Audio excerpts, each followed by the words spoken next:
बिस्मिल्लाहिर्रहमानिर्रहीम। अस्सलाम वालेकुम। मैं हूं रज़ा मेकन, आप देख रहे हैं IRK न्यूज़। आइए जानते हैं कुछ अहम अपडेट सदीक जान साहब से। खुद ही फैसले दिए हुए हैं जस्टिस मोहम्मद अली मजहर साहब ने, आज वो भूल गए हैं। क्यों? क्योंकि मोहम्मद अली मजहर साहब जो हैं, ये वैसे तो उन्होंने चीफ जस्टिस पाकिस्तान नहीं बनना, लेकिन 26वीं आईनी तरमीम के तहत हुकूमत ये कह रही है कि आगे चीफ जस्टिस पाकिस्तान जो है ये अमीनुद्दीन खान, ये अपना मोहम्मद अली मजहर साहब चीफ जस्टिस पाकिस्तान भी बन सकते हैं और ये आईनी बेंच के सरबराह भी बन सकते हैं। दोनों चीज़ें नून लीग इनसे बड़ी राजी है, बहुत राजी है इनसे, और नून लीग खुद बताती फिर रही है कि मोहम्मद अली मजहर और हसन नज़र रिजवी जो उन 8 जजेस का हिस्सा थे जिन्होंने मखसूस नशिस्तें तहरीक इंसाफ को दी थी, ये दोनों अपना फैसला बदलेंगे। उसके बाद अमीनुद्दीन खान साहब कहते हैं, अमीनुद्दीन खान साहब से फैसल सिद्दीकी साहब ने कहा कि आप ये कह सकते हैं, आप ये कह सकते हैं कि मैं तो टेक्निकल चीज़ों पर फैसला करूंगा, आप अपने नुक्ता नज़र के साथ खड़े रहे, लेकिन मैं बसद एहतराम कहूँगा कि आपने इंसाफ नहीं किया। यानी आपने जो फैसला दिया टेक्निकलिटीज़ के ऊपर, टेक्निकल चीज़ों के ऊपर, आपने कहा कि एक सीट भी PTI को नहीं मिलनी चाहिए, सारी सीटें नून लीग और पीपल्स पार्टी को मिलनी चाहिए। तो उन्होंने कहा कि आप टेक्निकल चीज़ों के मुताबिक आपने फैसला दिया। वो जो ये 13 में से 2 जज थे ना, ये और नईम अख्तर अफगान, लेकिन फैसल सिद्दीकी ने कहा कि आपने इंसाफ नहीं किया, बसद एहतराम मैं कह रहा हूं। फिर उन्होंने कहा कि बहुत ज़बरदस्त मिसाल दी फैसल सिद्दीकी ने। उन्होंने कहा कि अगर आपके सामने 2 बंदे आते हैं, केस कर देते हैं आपके सामने, एक कहता है कि मिज़ार कायद मेरा है, जो मिज़ार कायद की ज़मीन है वो पूरा एरिया है, दूसरा कहता है मेरा है। अब आप भाई पूरे पाकिस्तान को पता है कि जो मिज़ार कायद जहां पे है वो सरकार की ज़मीन है, वो रियासत की ज़मीन है, वो पाकिस्तान की ज़मीन है। अब क्या आप ये फैसला देंगे क्योंकि हम हुकूमत, हमारे सामने पार्टी नहीं है, तो हमने इन 2 में से ही दलाइल सुन के किसी एक के हक में फैसला देना है कि मिज़ार कायद इसका है? उन्होंने कहा आप नहीं कर सकते भाई। अगर एक चीज़ आपको पता है कि वो उन दोनों की नहीं है, तो फिर आप उसको देंगे जिसकी है, आप उसके हक में फैसला करेंगे जिसके हक में बनता है। तो अमीनुद्दीन खान साहब कहते हैं नहीं, मोहम्मद अली मजहर साहब इस वक्त कह रहे हैं नहीं नहीं नहीं नहीं नहीं, हमने तो उन्हीं के दरमियान फैसला करना है जो हमारे साथ है। तो यही फैसल सिद्दीकी साहब ने कहा कि आप फिर उन 2 में से किसी को दे देंगे मिज़ार कायद। भाई आप कहेंगे ना ये पाकिस्तान की प्रॉपर्टी है, पाकिस्तान की अवाम की प्रॉपर्टी है, ये रियासत है पाकिस्तान की प्रॉपर्टी है, आप उन 2 में से एक को थोड़ी दे देंगे। तो उसके बाद उन्होंने कहा कि एक और बात की फैसल सिद्दीकी साहब ने, उन्होंने कहा कि अगर कोई इस अदालत पर आकर कब्जा कर ले और 40 साल तक कोई कब्जा वागजार ना करवाए, छुड़वाए नहीं, तो क्या सुप्रीम कोर्ट उन काबजीन की हो जाएगी इस दलील पर कि क्योंकि कोई कब्जा छुड़वाने नहीं आया तो अब सुप्रीम कोर्ट उन काबजीन की हुई, उन कब्जा करने वालों की? बड़ी ज़बरदस्त उन्होंने बात की। फिर उन्होंने अमीनुद्दीन खान साहब ने कहा उनको, फैसल सिद्दीकी साहब को, कि आपके मुताबिक तो हाई कोर्ट भी गलत है, इलेक्शन कमीशन भी गलत है, सब गलत थे, आप गलत नहीं थे, यानी PTI गलत नहीं थी, सुन्नी ताकत कौंसिल गलत नहीं थी।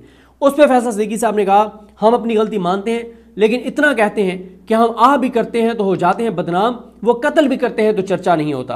उन्होंने कहा कि हमारी जो हमने जो गलती की वो आह थी, और जो इन्होंने किया, उन्होंने इशारा किया इलेक्शन कमीशन के वकील और नून लीग के जो सारे बैठे थे, इनके नून लीग के, मैं क्या लफ्ज़ इस्तेमाल करूं, उन्हें इशारा कर कहा कि इन्होंने तो कत्ल किया जमहूरियत का, हमने तो सिर्फ किया है। एक गलती आप हमारी कहते हैं कि हमारी गलती है कि PTI को क्लेम करना चाहिए था, ये सीटें हमारी है, PTI ने क्लेम नहीं किया, PTI पार्टी नहीं थी। बस एक इस गलती के ऊपर आप हमसे सीटें ले लेंगे, सिर्फ इस एक गलती के ऊपर कि PTI ने ये क्लेम नहीं किया कि हमारी सीटें हैं। और दूसरा वो कहते हैं जी PTI को जब इलेक्शन कमीशन ने कहा, ROs ने कहा कि PTI इलेक्शन नहीं लड़ सकती क्योंकि सिंबल नहीं है, तो उस फैसले को लाहौर कोर्ट आप लेकर गए, लाहौर कोर्ट ने भी आपके खिलाफ फैसला दिया, उसको आपने सुप्रीम कोर्ट चैलेंज क्यों नहीं किया? उसको किया था चैलेंज सलमान राजा साहब ने, लेकिन इजहार ऑफर ने एतराज़ लगा दिया था, ऊपर से टाइम भी नहीं था। फिर पूरी दुनिया जहान को पता था कि घटिया और मकरू आदमी, गलीज और खबीस इंसान उस कुर्सी के ऊपर बैठा था चीफ जस्टिस की, वो काजी, तो पता था कि क्या फैसला आना है। तो सलमान राजा साहब ने उसको, वो जो इजहार ऑफिस के एतराज़ात थे उनको उन्होंने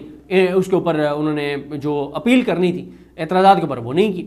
अच्छा, उसके बाद फैसल सिद्दीकी साहब ने कहा कि हम वही मांग रहे हैं आपसे जो 1960 में फातिमा जिन्ना मांग रही थी, हम वही मुकम्मल इंसाफ मांग रहे हैं। वो अदालत नहीं थी, लेकिन खुदा का शुक्र है कि ये अदालत है।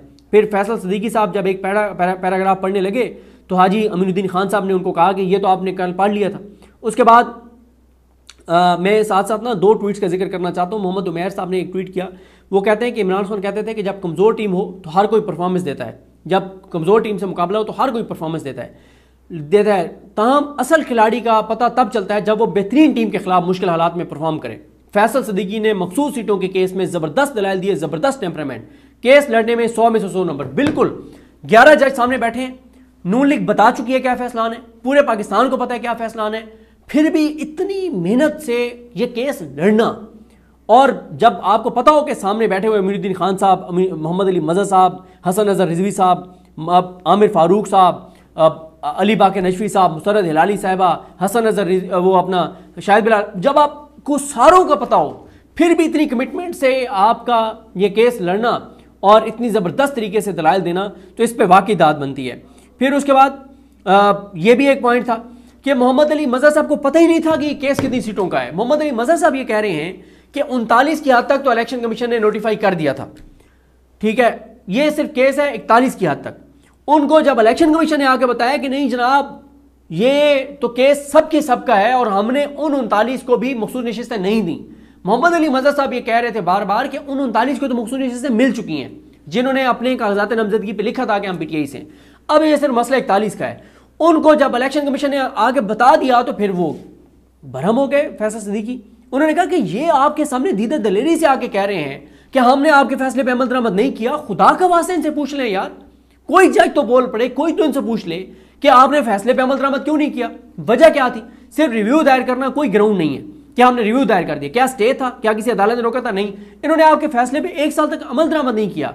आज ये डिटाई और बेशर्मी के साथ खड़े होकर कह रहे हैं कि हमने फैसले पे अमल दरामद नहीं किया, ना हम करेंगे, हमारी फैसले ये इसको रिव्यू करो और फैसला बदल दो।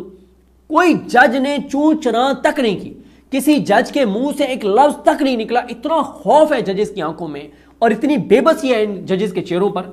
अल्लाह ताला रहम करे पाकिस्तान के ऊपर। और फिर उन्होंने कहा, फैसल सिद्दीकी साहब ने बार बार उन्होंने कहा ये बात आप भूल जाएं कि ये पीटीआई का केस है, असल बात यह है कि सुप्रीम कोर्ट के फैसलों पर अमल दरामद होगा या नहीं होगा।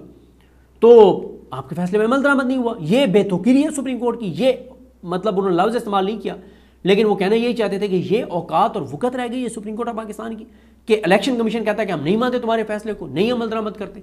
क्यों, वजह क्या है? क्योंकि इलेक्शन कमीशन को पता था कि ये जजेस किसी का कुछ नहीं कर सकते और इलेक्शन कमीशन को पता था कि 26 यानी एक तरमीम आएगी, उसके बाद पहले काजी बैठा है और इलेक्शन कमीशन को किसी ने बता दिया होगा कि बेफिक्र हो, मंसूर लिशानी बनेगा चीफ जस्टिस पाकिस्तान, मुनीब अख्तर बनेगा, उसके बाद अमीनुद्दीन खान अपना याही अफरीदी साहब चीफ जस्टिस पाकिस्तान बनेंगे, तो आपको घबराने की जरूरत नहीं है, आपने बिल्कुल नहीं घबराना, आपने परेशान नहीं होना। तो ये सूरत हाल थी। उसके बाद उन्होंने कहा अपना फैसल सिद्दीकी साहब ने उन्होंने कहा कि कहा जा रहा है कि मखसूस नशिस्तों के फैसले में अक्सरियती जजेस ने नई टाइम लाइन दे दी। यहाँ तो इलेक्शन कमीशन ने खुद ही नई टाइम लाइन दे देता है जब इनके बाप आते हैं, मेरा मतलब है कि बाप पार्टी आते हैं। उन्होंने ये कहा कि ये जो इलेक्शन कमीशन कहता है कि सुप्रीम कोर्ट ने दोबारा से एक टाइम दे दिया कि पीटीआई के जो MNAs हैं वो दोबारा बयान हल्फी दें कि वो किस पार्टी से हैं और उस पार्टी को उनको कंसिडर किया जाए, उसके मुताबिक उनको नशिस्तें दी जाएँ। तो उन्होंने कहा कि सुप्रीम कोर्ट जो कह रही है कि सुप्रीम कोर्ट, इलेक्शन कमीशन कहता है कि सुप्रीम कोर्ट ये टाइमलाइन दोबारा नहीं दे सकती थी। तो फैसल सिद्दीकी ने कहा कि 2018 में बाप पार्टी को इन्होंने दिया, नया शेड्यूल दिया जब आज़ाद लोग जीते, इन्होंने इलेक्शन कमीशन ने नया खुद शेड्यूल जारी किया। यहाँ तो सुप्रीम कोर्ट ने शेड्यूल जारी किया था, इलेक्शन कमीशन ने भी ये काम किया था, लेकिन उस वक्त क्योंकि मसला इनके बाप का था, यानी बाप पार्टी का था, उन्होंने कहा फैसल सिद्दीकी साहब ने, तो इसलिए इन्होंने टाइमलाइन जो है वो दी। और उसके बाद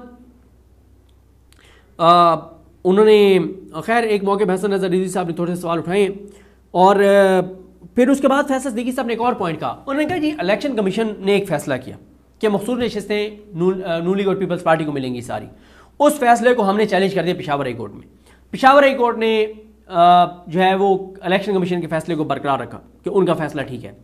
फैसल सिद्दीकी साहब ने कहा कि इलेक्शन कमीशन का ये अपना पेशावर हाई कोर्ट का जो फैसला था उसको हमने चैलेंज कर दिया सुप्रीम कोर्ट में।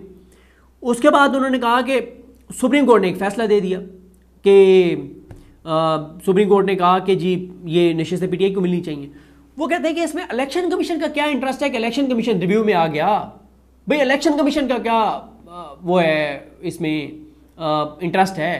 वो कहते हैं कि ये तो ऐसे ही है कि एक सेशन जज एक फ़ैसला देता है, उसका फ़ैसला हाई कोर्ट जो है वो कलअदम कर देती है, तो वो सेशन जज जो है वो सुप्रीम कोर्ट चला जाए हाई कोर्ट के उस फैसले को लेके कि क्योंकि मैंने ये फैसला किया था और मेरे फैसले को कलअदम कर दिया है हाई कोर्ट ने, तो मैं आ गया हूँ सुप्रीम कोर्ट में। वो भाई उस सेशन जज का क्या ताल्लुक है, पार्टियाँ जाएंगी वो जाके चैलेंज करेंगी।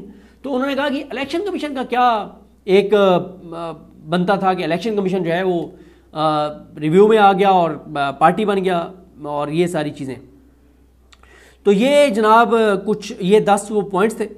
और एंड में उन्होंने कहा फैसल सिद्दीकी साहब ने, उन्होंने कहा कि जितने दलाइल मैंने दिए हैं उससे तो लगता है कि नज़रसानी इन्होंने नहीं, मैंने दायर किया है, क्योंकि जितने मैंने दलाइल दिए, इन्होंने तो दलाइल ही कोई नहीं दिए, इन्होंने तो कोई बात कोई नहीं की, इन्होंने तो जजमेंट तक नहीं पढ़ी जो अंडर रिव्यू है। तो नाज़रीन, ये थी आज की अहम अपडेट्स जो आपने जानी सदीक जान की ज़बानी। इसी के साथ अपने मेज़बान रज़ा मेकन को इजाज़त दीजिए। अल्लाह हाफिज़। पाकिस्तान जिंदाबाद।